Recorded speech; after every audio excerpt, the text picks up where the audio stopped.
like a beautiful girl that I met made in Japan. The beauty of her face was beyond my wildest dreams. Om Swastiastu, Assalamualaikum warahmatullahi wabarakatuh. Shalom, nama budaya, salam kebajikan, dan salam harmoni. Perkenalkan, nama saya Ainda Natami Sendiri dengan NIM 24111027 dengan absen 19 dari kelas BKA semester 4. Nah, pada video kali ini saya akan mempraktikkan video konseling, di mana tugas dari mata kuliah teori dan praktikum konseling humanistik, di mana diampu oleh Ibu Dr. Putu Ardarmayanti SPD MPD dan Bapak Kadek Satya Gita Resmawan MPD. Konseli dengan nama Kezia, seorang siswi kelas 7 SMP Negeri 6 Singaraja, mengalami penurunan prestasi belajar yang ditandai dengan sikap pasif di kelas, sering menunda dan tidak mengumpulkan tugas, hingga mendapatkan teguran dari guru. Masalah akademis ini berakar dari faktor pribadi dan sosial, di mana Kezia mengalami kejenuhan, kecemasan menghadapi ujian, serta rasa minder yang besar karena takut salah dan takut ditertawakan saat berbicara di depan kelas. Akibat ketakutan tersebut, ia memilih menarik diri dari interaksi sosial dan kegiatan kelas, yang diperparah oleh kemampuan manajemen waktu yang kurang baik. Melihat permasalahan yang dialami oleh konselor memilih pendekatan client center karena memandang Kezia memiliki potensi internal untuk menyelesaikan masalahnya sendiri jika diberikan ruang yang aman dan penuh penerimaan tanpa syarat. Melalui pendekatan ini, konselor tidak menggurui, melainkan hadir secara empati untuk memulihkan rasa percaya diri Kezia yang sempat rapuh akibat ketakutan dihakimi. Teknik-teknik yang diterapkan meliputi empati untuk memahami sudut pandang konseli, refleksi perasaan, dan paraphrasing untuk membantu Kezia mengenali emosi terpendamnya, serta penerimaan tanpa syarat agar ia merasa berharga dan mampu menerima kecemasan sebagai hal yang wajar. Kemudian, proses penyelesaian masalah diawali dengan tahap opening untuk membangun kenyamanan, rasa percaya, dan menyepakati asas kerahasiaan. Memasuki tahap inti, konselor memfasilitasi Kezia untuk mengeksplorasi perasaan terpendamnya hingga ia berhasil mengidentifikasi bahwa rasa minder adalah akar masalahnya. Setelah Kezia mampu menerima kondisi dirinya, konselor mengarahkan untuk mengenali potensi diri. Hingga Kezia berhasil mengambil keputusan dan berkomitmen untuk melakukan perubahan perilaku secara bertahap, seperti mulai berani menjawab pertanyaan dan lebih aktif di kelas. Permisi Bu. Mari silakan masuk. Selamat pagi Kezia, ambil posisi ternyaman ya. Selamat pagi Bu, terima kasih Bu. Kalau Kezia bagaimana? Baik Bu, kabar saya hari ini hubungan kurang baik sih Bu. Nah, tidak apa-apa, karena kita hari ini merupakan sendiri. Kondisi kamu boleh kamu ceritakan pada Ibu. Tapi apakah ada hal-hal yang ingin kamu sampaikan di konten ini terkait keadaan kamu atau ingin diceritakan? Saya ingin menyampaikan nanti pada saya yang saya alami sekarang Bu. Baik, kalau begitu ada baiknya sebelum kita memulai konseling, kita melakukan doa dulu agar proses konseling kita berjalan dengan baik. Doa kita mulai.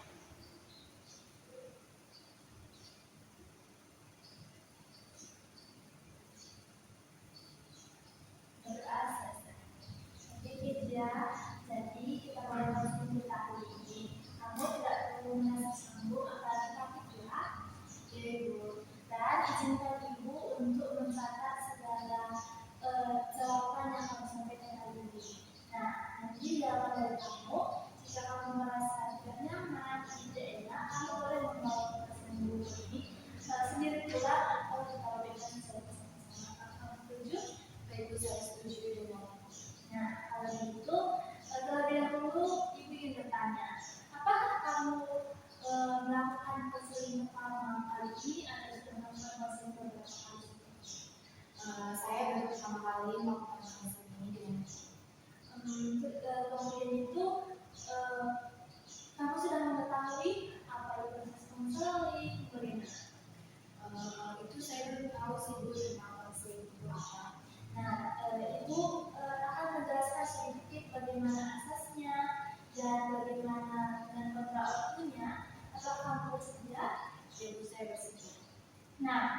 Kalau begitu yang pertama itu kita dalam konseling mempunyai beberapa asas. Nah, yang pertama itu ada 3 asas. Yang pertama itu ada asas kerahasiaan, keterbukaan, dan kesusilaan. Jadi asas kerahasiaan itu maksudnya saat kamu memberi jawaban kepada ibu, kamu tidak perlu takut akan tersebar. Ibu berusaha untuk menjaga tetap, apalagi itu sebagai masalah pribadi kamu. Jadi jangan takut untuk memberikan jawaban yang sama dengan keadaan kamu. Kemudian itu ada keterbukaan. Itu sama seperti jawaban-jawaban yang seadanya atau yang sedang kamu lakukan alami. Kemudian itu ada kesusilaan, di mana kesusilaan ini nanti jika kamu merasa tidak nyaman dengan apa yang saya katakan, kamu boleh menolak. Tidak perlu sanggup untuk mengatakan tidak jika tidak sesuai dengan apa yang kamu rasakan. Dan asas lainnya juga masih ada, tetapi saat kita berjalan dengan sendiri nanti berusaha untuk tetap menjaga asas tersebut. Apakah kamu paham dari asas tersebut? Baik, Bu, saya sudah paham dengan apa aja atau inti dari asas-asas yang ada di dalam konseling ini. Nah, kalau begitu terkait tentang waktunya, pada pertemuan kali ini mungkin karena pertama kita buat satu kali pertemuan itu 20 sampai 30 menit sampai dulu. Nanti di pertemuan selanjutnya waktunya akan dibagi melihat bagaimana hasil konseling kamu untuk minggu selanjutnya. Apakah kamu bersedia melakukan itu? Ibu saya bersedia untuk melakukan maksud. Nah, untuk tahap konseling yang awal ini, apakah ada yang ingin kamu tanyakan? Ini sudah lebih dari. Baik, kalau begitu kita langsung ke permasalahan kamu. Tadi sempat saya mendengar bahwa kamu sedang mengalami penurunan motivasi langsung. Dan belakangan ini saya memang motivasi saya belajar itu sangat turun. Mungkin lebih lengkapnya bolehkah kamu ceritakan apa penyebabnya atau hal-hal apa yang membuat kamu seperti ini? Mungkin penyebab dari motivasi saya itu berenang itu mungkin karena saya itu kadang bosan sih Bu tentang namanya itu hanya bosan belajar dan belajar. Saya juga sering keasikan untuk bermain medsos, scroll TikTok, bermain Instagram, seperti itu sih Bu. Nah, dari hal ini, saat kamu merasa bosan, apakah ada perasaan takut gagal, takut dituduh orang tua, atau takut dituduh orang guru? Mungkin itu ada sih Bu, saya pasti memiliki rasa takut untuk kita nilai saya nggak sesuai ekspektasi mereka. Nah, mungkin dari permasalahan kamu hari ini, permasalahan itu muncul dari diri kamu, karena kamu menyadari bahwa penyebab motivasi belajar itu karena dari kamu bosan. Nah, dari sini ibu tidak mengampuni kamu, karena semua orang wajar sekali merasa bosan saat hal itu dilakukan berulang-ulang. Apalagi siswa sekarang jika belajar dengan teknik komputer itu banyak sekali siswa yang merasa bosan. Tidak apa-apa. Nah, kamu berhak untuk melakukan ataupun mengutarakan kesehatan kamu ini. Nah, dari rasa bosan itu, adakah hal yang sudah kamu lakukan, misalnya melakukan gaya belajar yang berbeda atau bagaimana? Sejauh ini tuh saya belum ada sih melakukan cara belajar yang lain.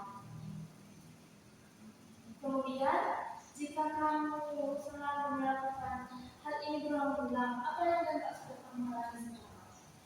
Mungkin dampak yang saya alami sekarang itu ketika guru bertanya kepada saya tidak bisa menjawabnya sehingga saya malu dengan. Nah, itu dapat menunjukkan bahwa sampai saat ini kamu masih nyaman dengan tindakan kamu belakangan ini, karena kamu sudah bosan, jadi kamu biarkan diri kamu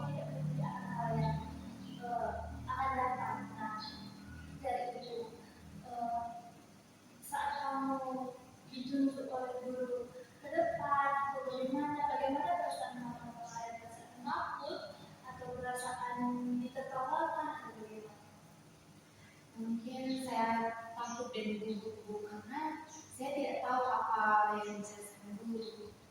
Nah, dari perasaan takut ini, apakah kamu sebelumnya pernah melakukan kesalahan atau bagaimana?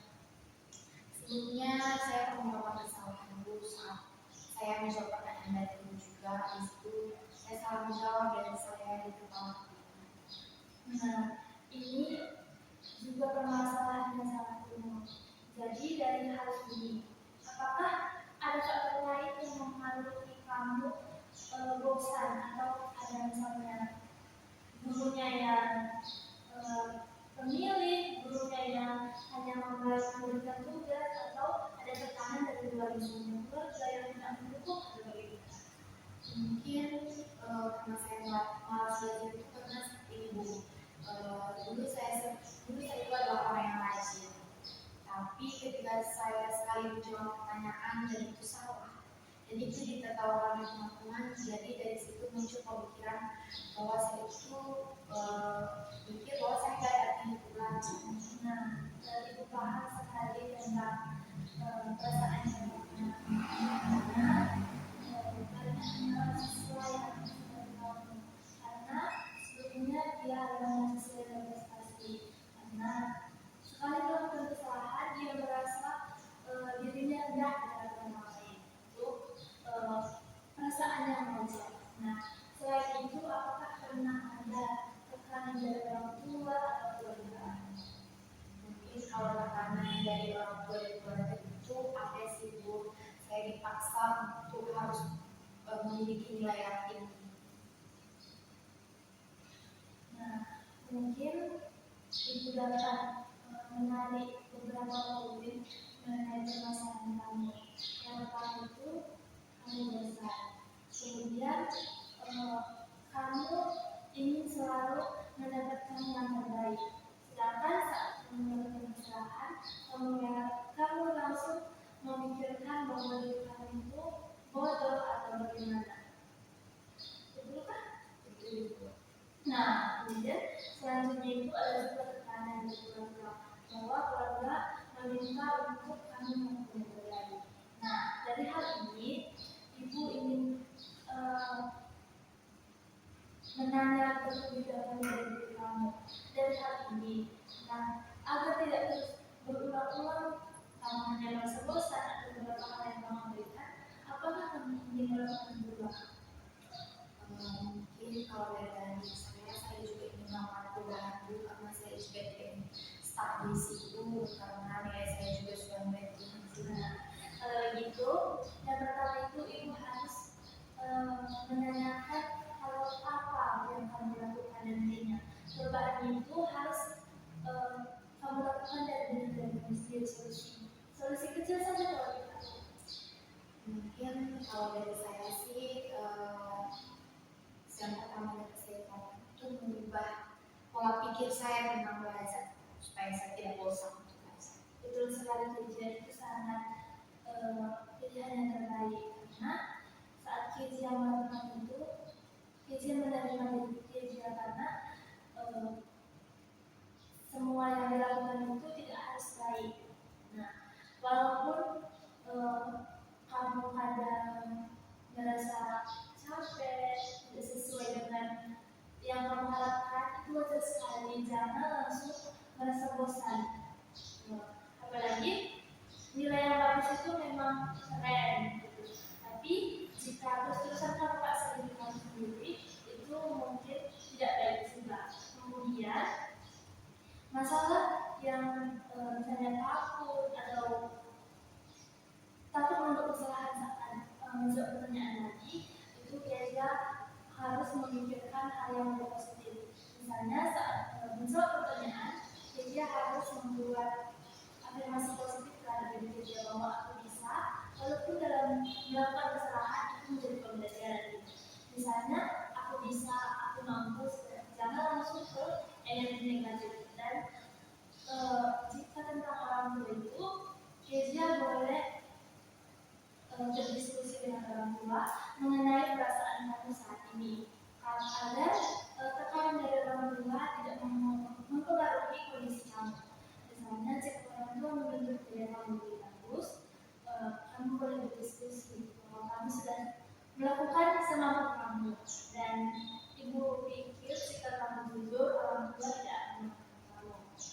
kamu bersedia dengan kamu itu? Bapak Ibu, saya bersedia untuk apa? Nah, betul sekali. Jika Kezia bersedia, Kezia harus terbuka pada sekeliling agar rasa semangat Kezia untuk melakukan semangat untuk belajar lagi itu muncul. Apalagi terhadap orang tua itu pasti akan mendukung kamu lebih baik dari sini. Apalagi yang ingin kamu sampaikan ke ibu sebelum kita menuju konseling atau ke akhir konseling. Mungkin untuk saat ini belum ada sih pertanyaan saya dulu. Mungkin itu, tapi hanya itu permasalahannya yang saya alami sekarang. Nah, kalau begitu dari akhir konseling ini, dapatkah kamu menyimpulkan sedikit saja bagaimana?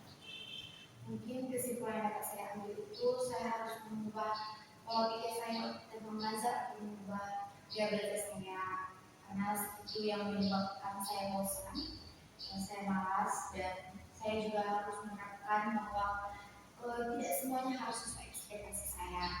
Dan untuk orang tua mungkin saya harus lebih komunikasi dengan orang tua tentang kemampuan yang saya miliki. Baik, betul sekali Kezia. Nah, ibu juga sedikit menyimpulkan hasil konseling ini, bahwa perasaan dan pengalaman itu sangat wajar. Kamu tidak perlu menarik dari teman-teman atau dari lingkungan sekitarmu, karena rasa bosan itu dapat kita ubah baik dari diri kamu ataupun dukungan dari keluarga nantinya.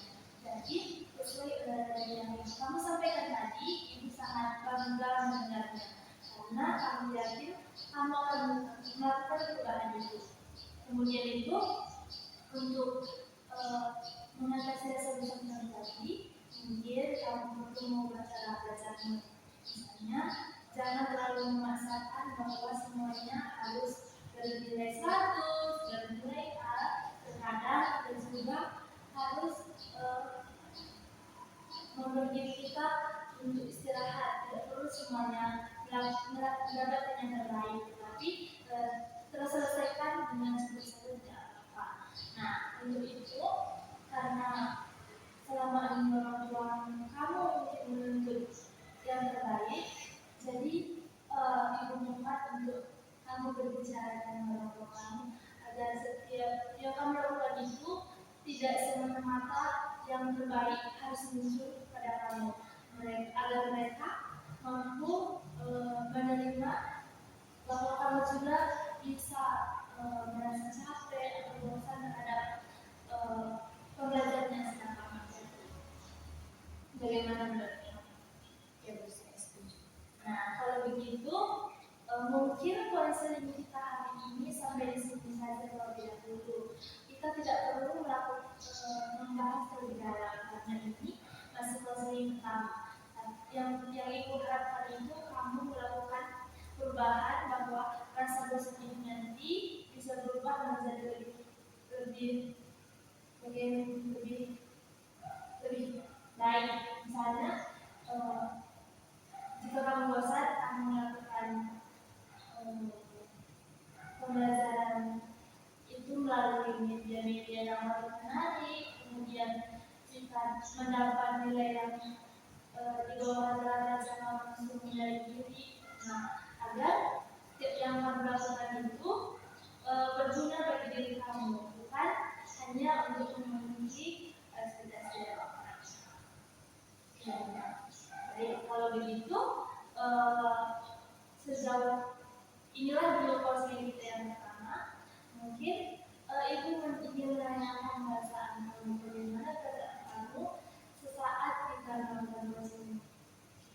Mungkin perasaan saya selama konseling ini sedikit lebih lega dan saya mendapatkan solusi untuk menangani permasalahan yang ada di diri saya. Nah, kalau begitu, ibu juga mengajak kamu untuk selalu bertekad bahwa tidak semuanya harus berjalan dengan baik dan tidak semuanya harus berjalan dengan sempurna agar pemikiran bosan itu tidak muncul. Dan kami yakin bahwa orang sekitar kamu tidak akan menghakimi kamu ketika kamu merasa bosan.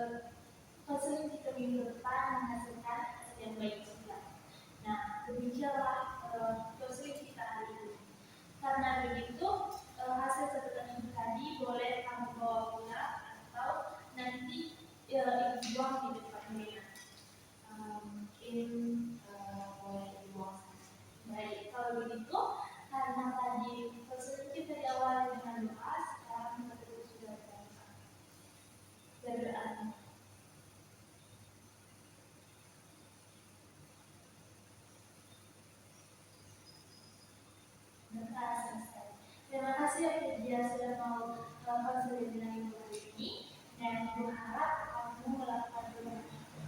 Baik, Bu, terima kasih juga karena saya lebih disadarkan untuk bertanya. Baik, Saya permisi, Bu. Setelah proses konseling berlangsung, kemudian dilakukan evaluasi proses yang menunjukkan bahwa sesi konseling berjalan dengan sangat baik dan kondusif, di mana Kezia terlibat aktif serta merasa nyaman untuk terbuka, di mana evaluasi hasil mengonfirmasi adanya perubahan positif. Kezia merasa lebih lega memahami penyebab mindernya dan mulai menunjukkan keberanian nyata untuk berbicara di depan kelas. Sebagai tindak lanjut, konselor akan terus memantau perkembangan Kezia melalui kolaborasi dengan wali kelas dan guru mata pelajaran, serta siap memberikan motivasi lanjutan atau sesi konseling tambahan jika diperlukan. Video yang saya buat dan saya tutup dengan